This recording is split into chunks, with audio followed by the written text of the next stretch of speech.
णमो अरिहन्ताणं णमो सिद्धाणं णमो आयर्याणं णमो वज्रायाणं णमो लोये सौविसाहुणम्।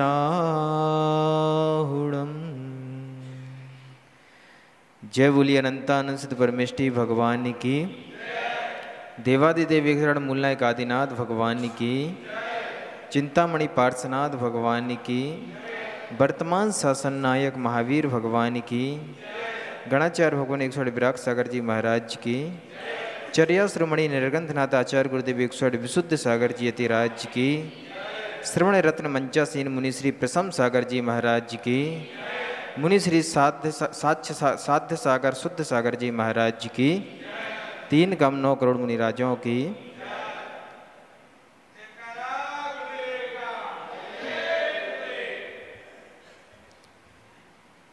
एक घटना से आज की बात प्रारंभ करता हूं। एक माझी सुबह सुबह सूर्य का उदय नहीं हुआ था, हल्की सी लालिमा थे, हल्का सा प्रकाश आसमान में आया था और निकल पड़ता है नदी किनारे की ओर। अंधेरा था और उसको रास्ते में ठोकर लगती और एक पोटरी मिलती है, पोटरी को हाथ में लेता है और नदी किनारे जाता है और धीरे धीरे पोटरी के अंदर जो था एक एक पत्थर निकाल के नदी पर फेंकता चला जाता है और छपाक की आवाज़ सुनता है। पहला पत्थर फेंका, फिर दूसरा पत्थर फेंका, ऐसा करते करते लगभग संपूर्ण पत्थर वह फेंक देता है और आखिरी पत्थर उसके हाथ में रहता है। इतने में प्रकाश होता है और वो हाथ में उस पत्थर को देखता है, तो उसको देखते ही रोने लगता है, चिल्लाने लगता है कि मैंने क्या कर दिया। इस पोटरी में पत्थर सामान्य नहीं थे, हीरे थे, और मैंने अंधेरे में सारे हीरे फेंक दिए, सिर्फ एक आखिरी हाथ में बचा है। हो सकता है कि आपको उस पर तरस आ रहा हो, हंसी आ रही हो, लेकिन वो आपसे ज़्यादा किस्मत वाला है कि आखिरी हीरा हाथ में रहते हुए प्रकाश हो गया और उस आखिरी हीरे को उसने देख लिया और एक हीरा उसके पास कम से कम बच गया। ऐसे ही हमें जो मिला है वो हीरे से कम नहीं है, हीरे से कई गुना ज़्यादा मूल्यवान है। जो आपको जैन कुल मिला है ये छोटे मोटे पुण्य के उदय से नहीं मिला है, कई जन्मों का पुण्य का उदय, भावों का संचय जीव करता है तब ऐसा कुल प्राप्त कर पाता है। जैन कुल मिलने के बाद भी ऐसे निमित्त मिलना, ऐसे संयोग मिलना कि देव शास्त्र गुरु का समागम एक साथ मिल जाए। किसी को तो मंदिरों के दर्शन ही नहीं मिल पाते हैं, शास्त्रों की वाणी सुनने का सौभाग्य ही नहीं मिल पाता है, और फिर गुरु तो बड़े बिरले ही मिला करते हैं। देव शास्त्र का समागम मिल जाए फिर भी मिल जाता है, लेकिन साथ में गुरुओं का समागम मिल जाए ये अपने आप में बड़ी अनूठी बात है, बड़े पुण्य की बात है। तो कई जन्मों का पुण्य का उदय होता है जब तीनों का समागम मिल जाए और समागम मिलके आप उनके पास पहुंच जाओ। कितने लोग हैं यहाँ पे, लेकिन सब अपने सांसारिक कार्यों में, घर गृहस्थी के कार्यों में लगे हैं। किसी को अभिषेक करने का टाइम नहीं है, किसी को मंदिर आने का टाइम नहीं है, मंदिर आ भी गए तो जिनवाणी सुनने का टाइम नहीं है, गुरुओं के दर्शन करने का समय नहीं है। तो निश्चित रूप से इतना सौभाग्य मिला है, अपने आप को सौभाग्यशाली समझना। कहते हैं कि संत नगर में आए, ये सौभाग्य की बात है। क्या? संत नगर में आए ये सौभाग्य की बात है, संत हमारे घर आ जाएं ये महाभाग्य की बात है। अभी ताली आगे बजाएंगे, अभी तो बात अधूरी है। संत कब आते हैं घर में? एक ही समय होता है जब चौका लगता है, उसी क्षण उनकी मजबूरी रहती है कि आपके घर जाना पड़ता है। जो सबको अपने हाथ से ऐसे आशीर्वाद देते हैं, वो मजबूरी रहती कि आपके सामने ऐसे खड़ के रहते हैं और आपका हाथ ऊपर रहता है, पहली दफ़ा उनके हाथ के ऊपर। आचार्य भगवान लिखते हैं कि हाथ भले आपका ऊपर रहता है, लेकिन कब तक इसका हाथ है आपका ही कब तक। पहली बार दो आहार आचार्य गुरुदेव आए विशुद्ध सागर जी, और जब आप हाथ आहार दें, अभी तो महाराज जी को आप दे रहे हैं आहार, तो अभ्यास हो गया, लेकिन आचार्य परमेष्ठी कोई आ जाए और पहली बार देने का मौका मिले तो चम्मच भी कपती। तो संत नगर में आए ये सौभाग्य की बात है, संत घर में आए ये महाभाग्य की बात है, और आप स्वयं संत बन जाएं ये महापुण्य की बात है। और संत नगर में आने के बाद भी अपन सुधर न पाए ये दुर्भाग्य की बात है। चातुर्मास जो मिला है वो 1-2 दिन का नहीं है। जैन अनुष्ठान का, जैन जगत का सबसे बड़ा अनुष्ठान कोई है तो वो चातुर्मास है। 4 महीने का होता है, और सिर्फ चातुर्मास मुनिराज का मात्र नहीं है, मुनिराज और श्रावक दोनों का होता है। साधना मुनिराज करते ही हैं, श्रावक भी साथ में साधना करते हैं। तो चातुर्मास एक प्रकार का इंस्टीट्यूट है, एक प्रकार की स्वयं को सुधारने की एक पाठशाला है। जो सौभाग्य मिला है आपको, वरना ऐसा समय भी आया कि जब मुनियों के दर्शन करना दुर्लभ हो गए थे।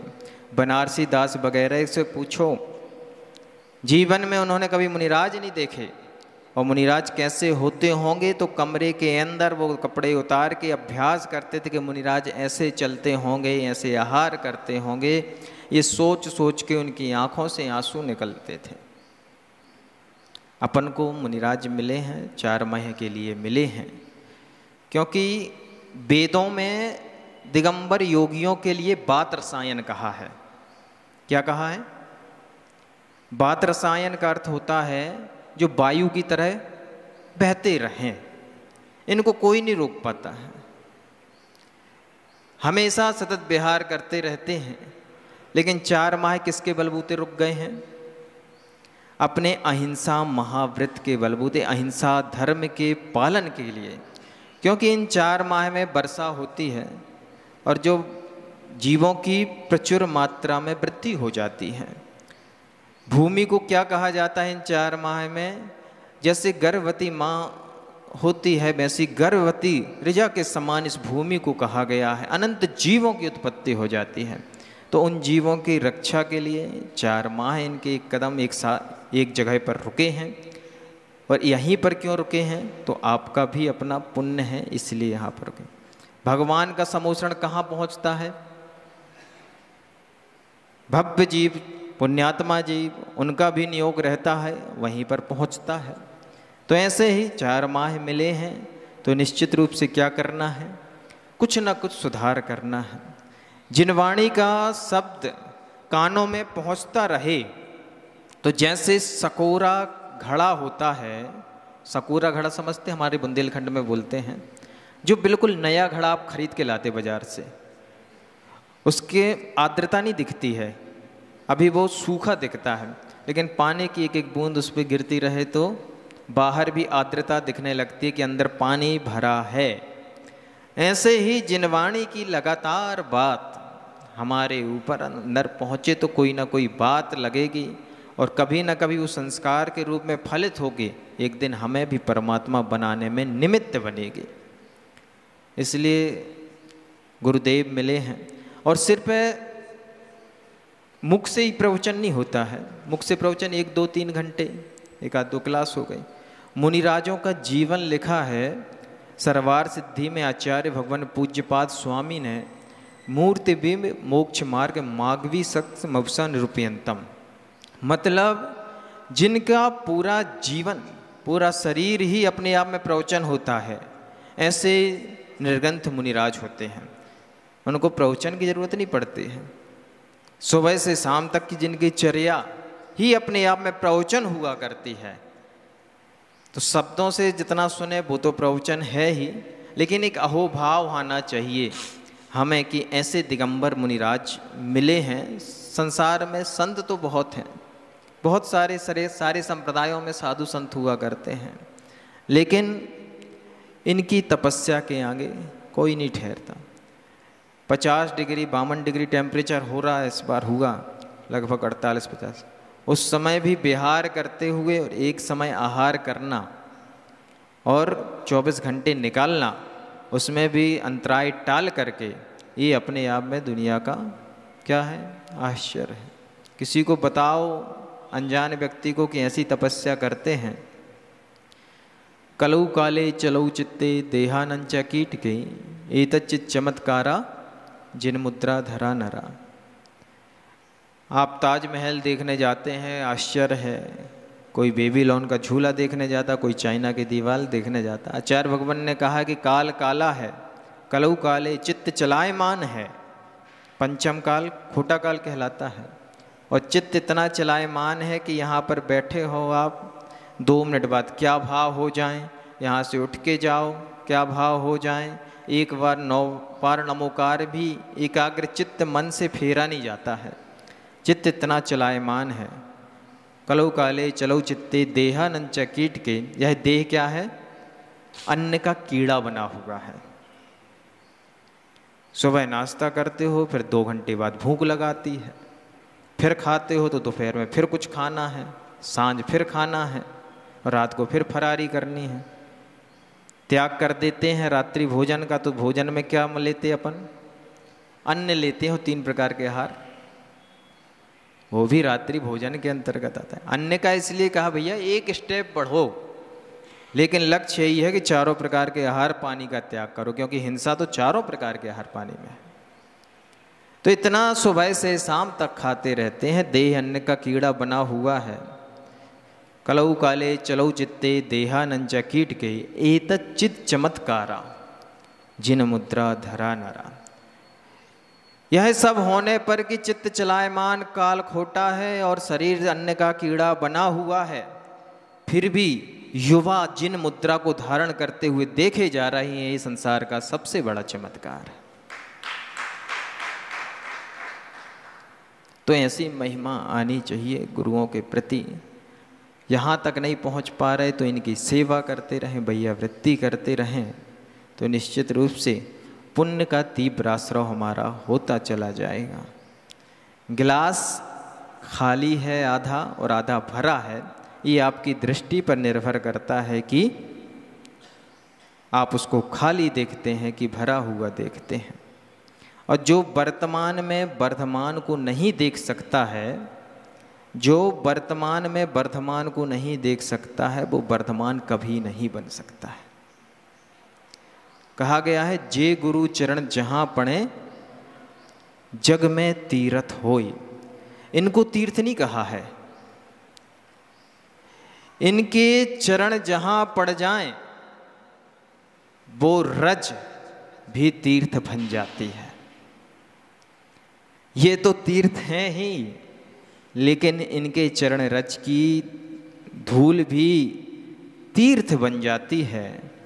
तो ऐसे कहते हैं कि पकड़ लो हाथ कस करके, पकड़ लो हाथ कस करके, अंधेरा भारी है, गुरुवर खो ना जाऊं ये जिम्मेदारी तुम्हारी है। तो जो इनके हाथ पकड़ लेता है, इनकी शरण में आ जाता है, तो वो उनका बेड़ा पार हो जाता है। जो मंदिर में विराजे हैं वो कौन है, हमारे भगवान हैं, वो निधि कहलाते हैं। भगवान कैसे होंगे, कैसे पता चलता है, तो ये प्रतिनिधि कहलाते हैं। वो निधि हैं जो मंदिर में विराजमान हैं, और ये प्रतिनिधि हैं जो यहाँ पर विराजमान हैं। महावीर कैसे रहते होंगे, इनको देखकर समझ में आता है। एक छोटा सा दृष्टांत देके बात पूरी करते हैं। गोमटेश में जब महामस्तकाभिषेक हुआ 2018 में, आप लोग भी गए होंगे, शायद देखा होगा, नहीं गए तो एक बार मस्तकाभिषेक जरूर देखना, क्योंकि विश्व की सबसे सुंदर प्रतिमा जो दिगंबरत्व का जयनाद करने वाली है वो है बाहुबली भगवान की। और जब उसमें अभिषेक होता है तो इतना अद्भुत क्षण होता है। तो ऐसे बाहुबली भगवान का मस्तकाभिषेक हो रहा था, सारे आचार्य पहुँचे, आचार्य गुरुदेव विशुद्ध सागर जी महाराज भी सत्संग पहुँचे, आहारचर्या चल रही थी। और देश के सारे विद्वान, लगभग श्रेयांश जी बड़ौत, विनोद सनत जी रजवांस आदि, ये सारे विद्वान वहाँ पर पहुँचे और गुरुदेव का आहार दे रहे थे, देख रहे थे। तो इतने में विनोद सनत रजवांस जी जो बहुत बड़े पंडित जी, उन्होंने कहा कि भगवान महावीर स्वामी कैसे आहार लेते होंगे। तब बड़ौत के पंडित जी बोलते हैं कि भगवान महावीर स्वामी को तो हमने नहीं देखा है, लेकिन आचार्य गुरुदेव का आहार देखता हूँ तो यही लगता है कि ऐसे ही आहार भगवान महावीर स्वामी लेते हैं। नासाक बिल्कुल अंजलि में दृष्टि, बाहर कुछ इशारा नहीं, कुछ देखना नहीं। तो ऐसे दिगंबरों संतों के बीच पंचम काल में जन्म लिया है तो खोटा जीव भी जन्म लेता है, पापी जीव भी जन्म लेता है।